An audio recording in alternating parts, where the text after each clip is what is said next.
लेकिन मुस्लिम समाज को नमाज पढ़ने का अधिकार है। लेकिन जिस तरह मैंने पहले भी बताया कि भाई रास्ते में जब नमाज पढ़ने का वक्त आता है तब लोगों से कुछ विरोध होता है, लोगों को जाने आने के लिए तकलीफ होती है। सभी धर्मों के लिए अपना अपना वो अधिकार है और अपने धर्म का दूसरों को कोई तकलीफ ना हो, इसकी जिम्मेदारी हर धर्म के लोगों पर होती है। इसलिए मुझे लगता है कि काला पट्टी लगाने की आवश्यकता नहीं है। लेकिन लगता है कि कांग्रेस पार्टी तो इसी तरह का बहाना बनाती है। दलित को जब जब न्याय देने की आवश्यकता थी तो उन्होंने न्याय नहीं दिया। कर्नाटक में मल्लिकार्जुन खड़गे जी को मुख्यमंत्री बनाना था तो नहीं बनाया, अभी उनको पार्टी का अध्यक्ष बनाया है। तो मुझे लगता है कि कांग्रेस पार्टी टूट चुकी है, कांग्रेस पार्टी की ताकत एकदम कोलैप्स हो चुकी है। और राहुल नमस्कार, मेरा नाम प्रेम है और आप देख रहे हैं फर्स्ट बिहार झारखंड। रामनाथ अठावले अभी अभी पटना पहुंचे हैं और पटना पहुंचते ही उन्होंने बड़ा बयान दे दिया। देखिए किस तरीके से मुसलमानों को लेकर सियासत हो रहे हैं। मुसलमान कह रहे हैं काला पट्टा लगा करके नमाज पढ़ेंगे, पर जो लोग इस तरीके के बात कर रहे हैं उनके समर्थन में रामनाथ अठावले उतर गया और कह रहे हैं कि कहीं कोई दिक्कत नहीं है। प्रधानमंत्री नरेंद्र मोदी किट बांटने का काम किया है। किस तरीके से रामनाथ अठावले अपनी बातों को लेकर बयान दिए हैं, तमाम चीजों को लेकर सबसे पहले हम आपको वो सुनवाते हैं।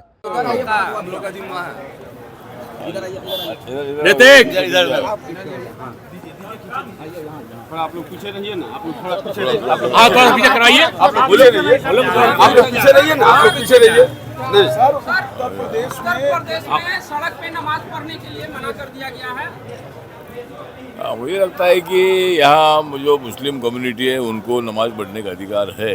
लेकिन जब रास्ते में नमाज पढ़ने का जब कोई वक्त आता है तो लोगों के लिए मतलब तकलीफ होती है और कुछ लोगों से विरोध होता है। इसलिए मुझे लगता है कि इसमें पुलिस प्रशासन ने ध्यान देने की आवश्यकता है, लॉ एंड ऑर्डर की स्थिति पैदा ना हो और लोगों को तकलीफ ना हो, इसके लिए मतलब नमाज पढ़ने का उनको पूरा अधिकार है। लेकिन उसके लिए प्रशासन ने उसमें ध्यान देकर उसमें मार्ग निकालना चाहिए।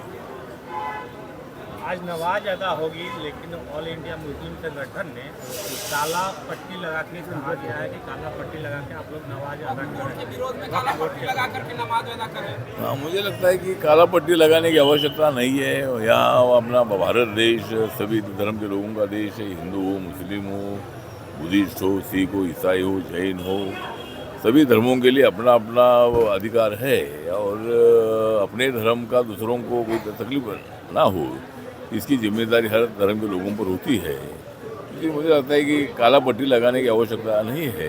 लेकिन मुस्लिम समाज को नमाज पढ़ने का अधिकार है।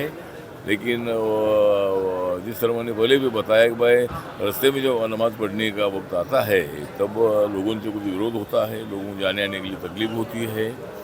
इसलिए उसमें से प्रशासन ने मार्ग निकालना चाहिए। बिहार उद्धव ठाकरे कह रहे हैं कि जो सौगातें मोदी जो प्रधानमंत्री ने दिया है वो सौगातें मोदी नहीं, सौगातें सत्ता है, क्योंकि बिहार में चुनाव होने वाला है। क्या है? उद्धव ठाकरे कह रहे हैं कि जो सौगातें मोदी प्रधानमंत्री ने ऐलान किया है वो सौगातें सत्ता है, क्योंकि बिहार का चुनाव है। और ये सौगातें मोदी नहीं है, सौगातें सत्ता है मुसलमानों के। मुझे लगता है कि उद्धव ठाकरे जी तो बयान देने में काफ़ी एक्सपर्ट है और जब से मतलब वो सत्ता से बाहर हुए हैं, जब से एकनाथ शिंदे जी ने उनका धक्का देकर वो एकनाथ शिंदे जी 50 MLA को लेकर हमारे साथ आए, तब से उद्धव ठाकरे जी का बैलेंस टूट चुका है। और उद्धव ठाकरे और संजय राउत आरोप लगाने में बहुत बड़े बेहतर है, ऐसा लोग जानते हैं। तो हमेशा मोदी जी पर, अमित शाह जी पर वो टीका टिप्पणी करते रहते हैं। बिहार में चुनाव आ रहा है और माननीय नीतीश कुमार जी के नेतृत्व में सरकार ने बहुत अच्छा काम किया है। बिहार के लिए स्पेशल पैकेज भी भारत सरकार ने दे दिया है। इसीलिए यहाँ मतलब एनडीए की सरकार आएगी, यहाँ बीजेपी और जेडीयू और जो हमारा एनडीए के सभी पार्टनर हैं उनकी सरकार आएगी और उसके लिए हमारी कोशिश जारी है। और इसीलिए मुझे लगता है कि उद्धव ठाकरे के बयान में बिल्कुल तथ्य नहीं है। हम लोग सत्ता के लिए काम नहीं करते, हम जनता के लिए काम करते हैं और इसीलिए सत्ता है ना है, जनता जिनके साथ होती है उनको सत्ता मिलती है। और हमें पूरा विश्वास है कि जिस तरह नीतीश कुमार जी ने 5 सालों में काम किया है, बहुत बेहतरीन काम है। और नरेंद्र मोदी जी ने जो भी योजना ये मतलब इम्प्लीमेंट की है उसका फ़ायदा बिहार की जनता को हुआ है। और इस बजट में स्पेशल पैकेज बिहार के लिए दे दिया है। इसीलिए जनता खुश है और जनता हमारे साथ है। और मेरी जो रिपब्लिकन पार्टी ऑफ इंडिया है ये भी मतलब एनडीए का पूरा समर्थन करती है और इसीलिए सत्ता जरूर हमारी आएगी। उद्धव ठाकरे कुछ भी बोलते रहे लेकिन हम सत्ता में आएंगे। बिहार में सर चुनाव है, कांग्रेस के जो बिहार के नए प्रदेश अध्यक्ष बने, दलित को बनाया गया, दलित वोटर को बिहार में लुभाने की कोशिश की जा रही है। मुझे लगता है कि कांग्रेस पार्टी तो इसी तरह का बहाना बनाती है। दलित को जब जब न्याय देने की आवश्यकता थी तो उन्होंने न्याय नहीं दिया। कर्नाटक में मल्लिकार्जुन खड़गे जी को मुख्यमंत्री बनाना था तो नहीं बनाया, अभी उनको पार्टी का अध्यक्ष बनाया है। तो मुझे लगता है कि कांग्रेस पार्टी टूट चुकी है, कांग्रेस पार्टी की ताकत एकदम कोलैप्स हो चुकी है और राहुल गांधी जी के नेतृत्व में कांग्रेस को इतनी सफलता मिलने वाली नहीं है। और इसीलिए मुझे लगता है कि कांग्रेस पार्टी ने अगर जरूर दलित का अध्यक्ष किया होगा लेकिन उसका उनको बिल्कुल फायदा होगा नहीं। लेकिन नरेंद्र मोदी जी ने आप लोग जानते हैं कि आदरणीय रामनाथ कोविंद जी को राष्ट्रपति बनाया, आदरणीय द्रौपदी मुर्मू जी जो ट्राइबल कम्युनिटी उनको देश का मतलब राष्ट्रपति बनाया है, तो एक बहुत बड़ी बात है। तो इसीलिए मुझे लगता है कि कांग्रेस पार्टी ने जरूर दलित अध्यक्ष बनाया होगा, उसका उनको कोई फायदा होगा नहीं। दलित वोट एनडीए के साथ रहेगा, मोदी जी के साथ रहेगा, नीतीश कुमार जी के साथ रहेगा।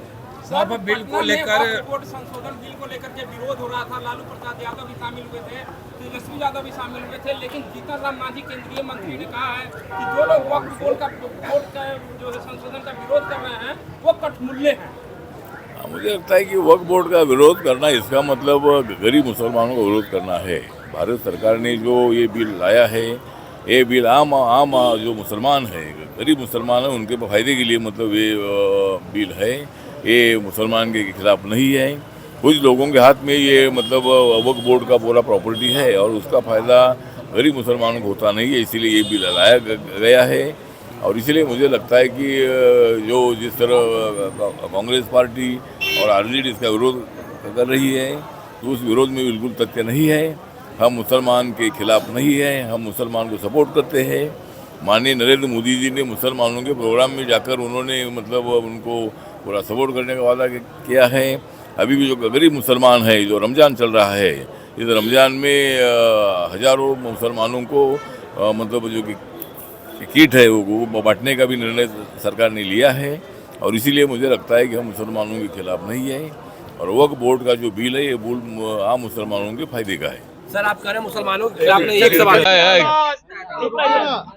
इमिग्रेशन और फॉरेन पॉलिसी पे अमित शाह ने कहा है कि ये देश धर्मशाला नहीं है कि कोई भी जहां से आए आके बस जाए। सर बंगाल को लेके कह रहे हैं कि फेंसिंग के लिए जमीन नहीं दे रही है राज्य सरकार। सर हाँ, मुझे लगता है कि भारत में जिसको भी रहना है वो वीजा निकाल कर रह सकते हैं, लेकिन विदाउट वीजा यहाँ किसको रहने का अधिकार नहीं है। बहुत सारे बांग्लादेश के लोग जो है, ये बांग्लादेश के लोग वेस्ट बंगाल और बांग्लादेश इनकी लैंग्वेज एक ही है और इसीलिए बहुत सारे लोग मतलब यहाँ आते हैं और यहाँ बिना वीजा यहाँ रहते हैं। इसलिए माननीय अमित शाह जी ने बताया है कि भाई जिनको रहना है उनके पास वीजा होना चाहिए। विदाउट वीजा जो लोग यहाँ रहेंगे, इलीगल जो रहेंगे, उनको यहाँ से भगा दिया जाएगा, उनको यहाँ से या मतलब यहाँ रहने का कोई अधिकार नहीं है। ये माननीय अमित शाह जी ने बताया है। और बांग्लादेश में भी आपको लोगों को मालूम है कि हिंदू समाज पर अन्याय हो रहा है, कुछ मंदिरों पर भी हमले हो रहे हैं, तो कोई हमारे बौद्ध भिक्षुओं पर भी हमले हो रहे हैं, तो ये बात अच्छी नहीं है। और इसीलिए अमित शाह जी ने जो बताया बात सही है। और अभी कल अमित शाह 2 दिन के लिए यहाँ बिहार के दौरे पर आ रहे हैं और जरूर अमित शाह जी बहुत बड़े स्ट्रांग होम मिनिस्टर है और जिनके पास वीजा नहीं है उनको यहाँ से हटा दिया जाएगा, भगा दिया जाएगा। अरे यार चलो सर वक्फ बिल को लेकर के हंगामा हो रहा है सर। एक मिनट अरे बोल दिया रे, चलो सर चलो। तो अभी आप रामनाथ अठावले को सुन रहे थे, तमाम मुद्दे को लेकर क्या कुछ कहा उन्होंने, आपने सुना है किस तरीके से रामनाथ अठावले ने तमाम चीजों को लेकर अपनी बातों को रखा है, वो तमाम बयान हमने आपको सुनवाया है। फिलहाल के लिए इतना ही, आप बने रहे फर्स्ट बिहार झारखंड के साथ। धन्यवाद। पनोरमा ग्रुप, जो सोचता है वो करता है, आपके अपने सपनों का आशियाना। ये लो मुंह मीठा करो, आज मैंने अपना जॉब छोड़ दिया, अब हम पूर्णिया वापस जाएंगे। जॉब छोड़ दिया है? मतलब ये घर कैसे चलेगा, हम करेंगे क्या और माँ बाबूजी क्या बोलेंगे? इसलिए मैं एक और मिठाई का डब्बा लाया, अपने बिजनेस के लिए लोन अप्रूव हो गया। अरे लोन अप्रूव हो गया वो तो ठीक है, लेकिन पूर्णिया में हम रहेंगे कहाँ? अपना घर भी तो नहीं है वहाँ। इसलिए तो एक और मिठाई का डब्बा अलग से लाया हूं। हमने पूर्णिया में घर ले लिया है, पूर्णिया के ई होम्स पैनोरमा में। पूर्णिया में पैनोरमा ग्रुप लेकर आए हैं ई होम्स पैनोरमा, बड़ा घर, आलीशान जिंदगी और अत्याधुनिक सुविधाओं के संग। अरे अरे अब क्यों मुंह मीठा करवा रही हो? क्योंकि हम घर वापसी जो कर रहे हैं। घर वापसी की खुशी पूर्णिया में ई होम्स पैनोरमा के संग। E Homes Panorama, luxurious lifestyle redefined.